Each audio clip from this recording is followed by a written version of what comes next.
ఎల్లి ఎల్లి పోడు తమి నల్ల నల్ల మబ్బులు గమ్మి ఎల్లువల్లే ఎలుగులు చిమ్మే సూర్యుడు మళ్ళీ మళ్ళీ కొత్తగా పొడుచుకు వస్తాడు.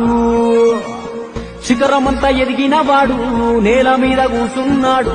జనము గుండె చప్పుడు గెలిసిన గొప్పోడు జాతి మేలు గోరి తప్పున పడ్డాడు.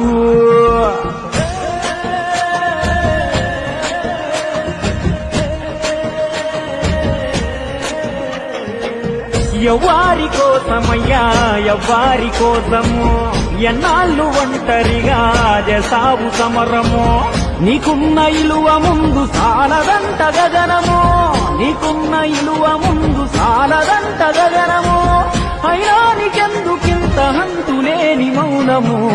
యాడ మొదలు పెట్టను స్వామి ఎక్కడుంది నీ జన్మభూమి. దేశమంతా నా సొంతమన్నా మేధావి కులము తలము ఒంటికి అంటని మన జీవి. అంజనమ్మ వెంకటరావు ఆఖరి పుత్రుడు తాను.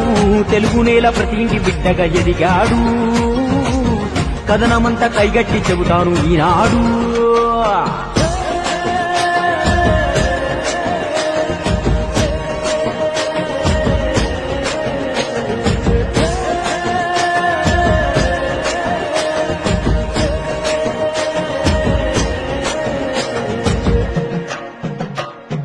బల్లోకెళ్ళే చదువంటే నా కొల్లదు అన్నాడే.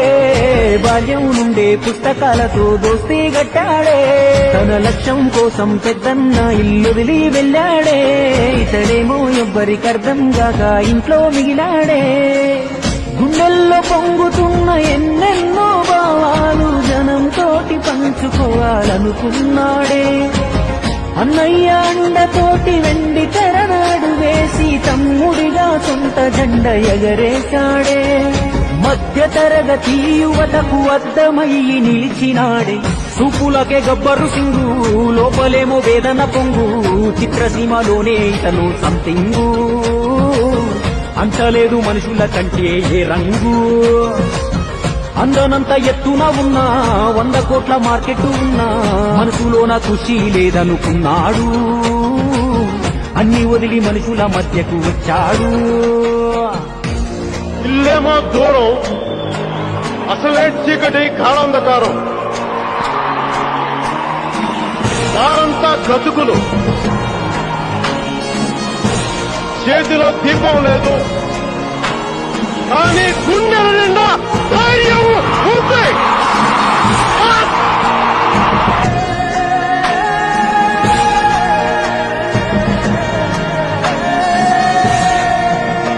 చెగువేరాలోని చైతన్యం తన చేతల్లో ఉన్నా. తెల్ల దుస్తుల్లో గాంధీజీలా ఎంత చల్లని నవ్వోడే. అడ్డదారులు తొక్కి అండల మెక్కే పద్ధతి వద్దంటూ 100 ఓటములైనా సిద్ధం అంటూ నీతికి నిలిచాడే. పేదోడి బలహీనతే ఆధారం చేసుకొని పాలించే రాజకీయం ఇంకెన్నాళ్ళు.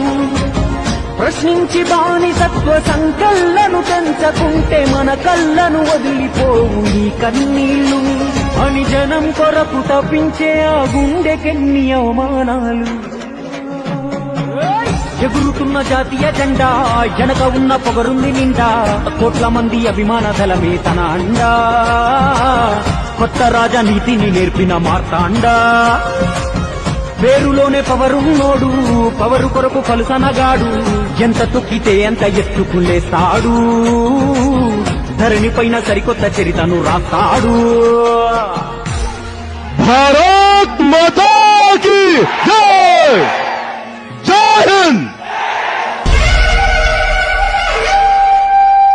ఓటమి అంటే ఆటకు ముగింపు కాదు, అదే ఆటకు కొనసాగింపు. అందుకే అనుకున్నది అయ్యేదాకా ఈ ప్రయాణం కొనసాగుతూనే ఉంటుంది.